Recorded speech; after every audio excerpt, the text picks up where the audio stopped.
Is there going to be a real collapse? There's a certain type of person who will always say nothing ever happens. The nothing ever happens crowd always seems to have a pretty good track record of being right. Over a short enough time period, it really does seem like nothing ever happens. And you look at preppers and you look at people who think about economic collapse and all these things that everyone can kind of feel it coming. But then when you say that and you say that you think it's inevitable, the instant reaction, even in yourself sometimes, is doubt, because there's a sense that maybe nothing ever really happens, that life is just going to kind of keep on going as it has. Nothing ever really changes. Things just slowly continue to decline, and none of the interesting stuff that you expect to transpire is going to happen in your lifetime. Well, I don't think that's the case. Now, it's easy to predict economic collapse when the conditions of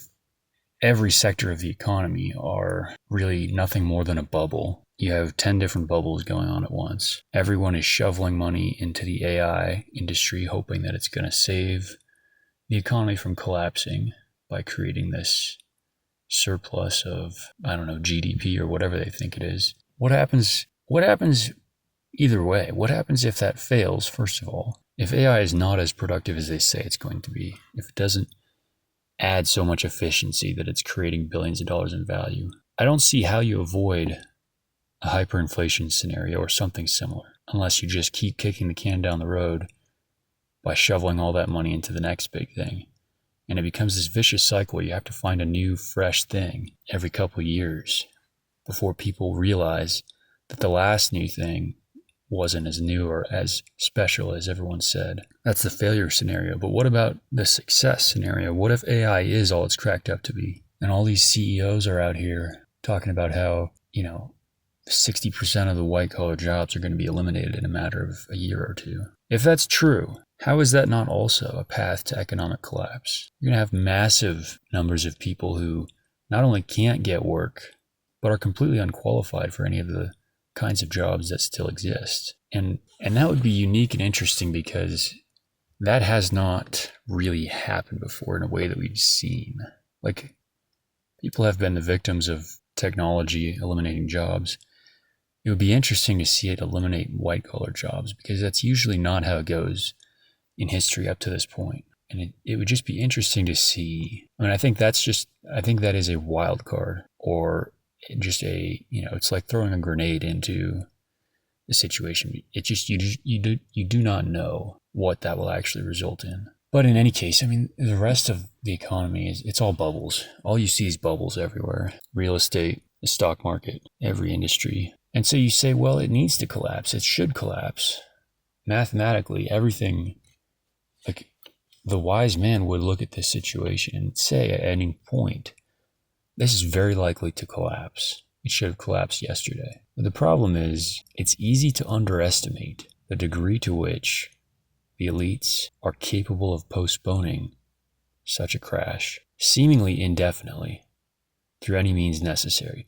And they will sacrifice young people, they will sacrifice families, they will sacrifice the entire economic future of a country in favor of just don't let it go down now. It's very low time preference. And it's this constant thing where you are adding weight to the degree to which it eventually will have to collapse.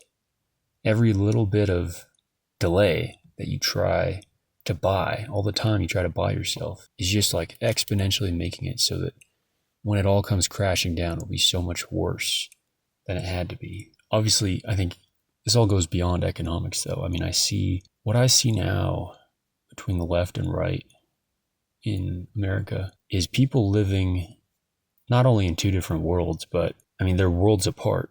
There's like 10 different worlds completely siloed from each other. And if I'm at 10, you're at 1. Not only are we not speaking the same language, not only do we not have any common ground, but it's just like that is just a box of gunpowder and gasoline that is just waiting for a match. And so many people now have nothing to lose. That's the real issue. So many young people, on the left, you have this like very cynical, nihilistic undercurrent, which is sort of like a little bit related to anarchy. And they sort of have this like, I don't care, none of it matters, fuck it all energy. That is a force of chaos that may be hard to predict. When it's put under pressure or when you add friction to that, it's very hard to predict where that is ultimately going to go. And on the right, what you have basically is large numbers of fighting age young men, sometimes men who are not even that young, middle-aged even, who not only have been demonized their whole lives, not only are they now being shut out of society. On one hand, people have the audacity to claim that there's meritocracy in the economy and that if you don't make it, it's somehow, it is on you. And then turn around and it's just like, I mean, if you're a white male, good luck. But so many of these people have nothing to lose. That's when things get interesting. I mean, I think that and when I say interesting, I mean the events that will be written in history books, you know, because when you read a history book, there's periods of decades, sometimes even hundreds of years, where it seems like nothing happens. Nothing is mentioned that happened.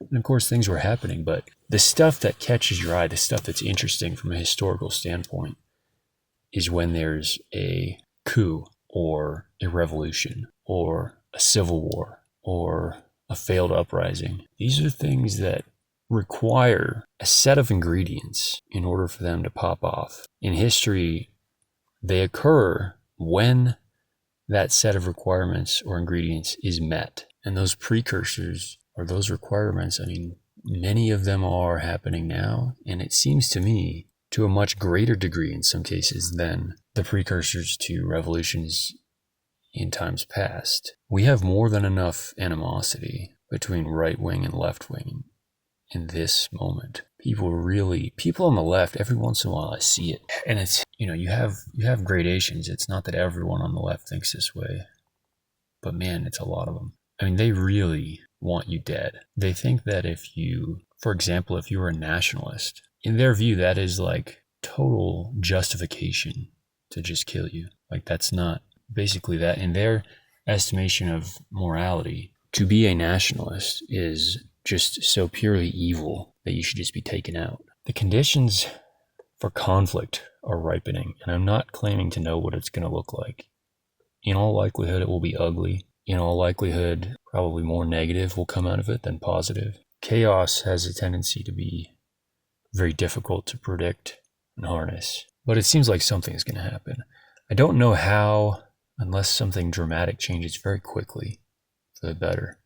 I don't know how you avoid serious civil conflict in this country in my lifetime. You know, you have like, it's almost like a nuclear arms race where tensions are escalating on both sides. Like the left's reaction to Trump is to just escalate and escalate and escalate. Trump is Hitler. Trump is evil. They're sending these squads out into the street and they're shooting people. They create this narrative that is, to the liberal mind, a perfect encapsulation of evil, such that they then genuinely and fully can really believe that anything they do in opposition to it is justified. It's total license to do anything. Meanwhile, folks on the right, anyone who's like paying attention, who knows that Trump wasn't even on track, barely on track to match Obama's first term deportation numbers. I mean, anyone on the right who's paying attention understands that this is all fucking fraud and Trump is not serious about doing anything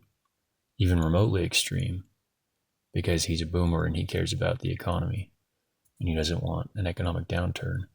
He views people fundamentally as labor, as economic units that can be exploited. And so he sends these ICE squads out to make a show of things, to get his base excited and to get the left riled up. But this is sort of like the worst of both worlds because you don't actually solve the problem. You're not actually removing any significant number of people, but you've given the left everything they need to escalate so that you can know reliably when the left retakes power, as it is likely they will after Trump's term. They are going to come after the right with everything that Trump refused to use against them. You know, at the end of the day, he is just an old guy who doesn't seem to really understand power or game theory or the left. Arguably, he had every opportunity. If he was interested, he could have destroyed them. He could have gone after them with lawfare. and all the things they went after him with, but he just wasn't interested in that. So what you get now is, you have a huge percentage of the American population, even in some cases what would otherwise be considered fairly moderate liberals, who genuinely believe that they are living under a fascist regime, and that if and when they retake power, they should do everything they can to destroy anyone associated with that.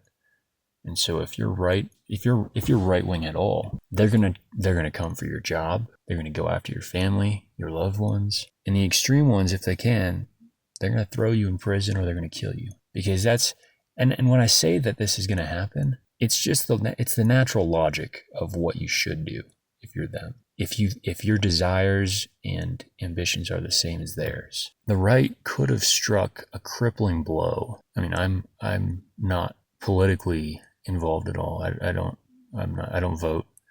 I don't consider myself a conservative. I don't follow the day-to-day all that much. But if you wanted to be serious about all this, you could begin with extreme measures.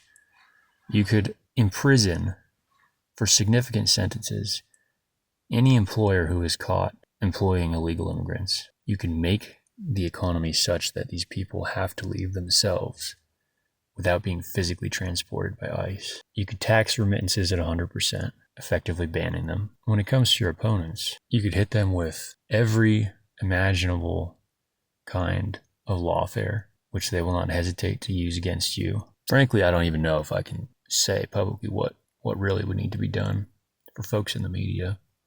I would look at ways, when it comes to the education system, I would find some way. I know that they would say this is illegal, but you find some legal pretense and make it work. If you have the will, if you have the energy, you can make anything work. And you basically take all of these colleges that have saddled young people with debt, and you forgive that debt. But instead of paying for it out of the taxpayer's dollar, you make the universities responsible for it, since they're the ones who have made off like bandits while destroying the minds of young people in exchange for hundreds of thousands of dollars. I think you make them pay back their own debt. And quite frankly, I think you find the ones that are most egregious and you throw them in prison and you make an example out of them. Setting all that aside, the preppers always look crazy, man, because it always seems like they're preparing for something that never comes. And the people who predict economic collapse, they always seem like, beating a dead horse or something, or just, they won't shut up about something that never seems to happen. And it's like when somebody does correctly predict an economic collapse, oftentimes you look at their track record and they've predicted 7 out of the last 2 economic collapses, which is to say they're just always predicting it. And every once in a while they happen to be right.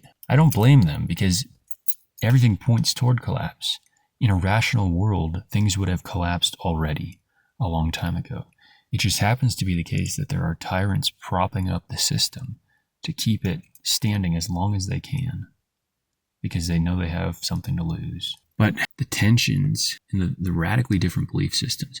There's a massive number of people in this country who are NPR liberals, and they almost don't even know that they're liberal because they think that when they're listening to NPR, they're getting some kind of honest or middle or objective perspective, which is laughable, but let's not get into that. If you listen to NPR and take it seriously, you basically are under the impression that Trump is like Mussolini or Hitler.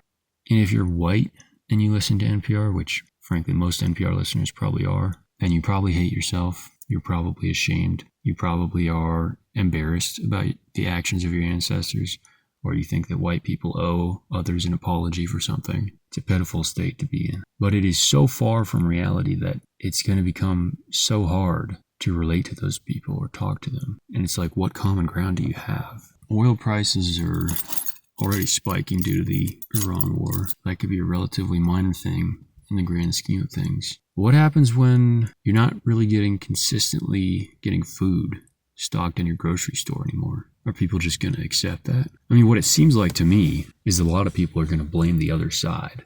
People use the term Civil War. I don't think it looks like the first American Civil War. I think it becomes radically more chaotic and disorganized. That's why I use the term civil conflict, because the borders are just not drawn cleanly anymore.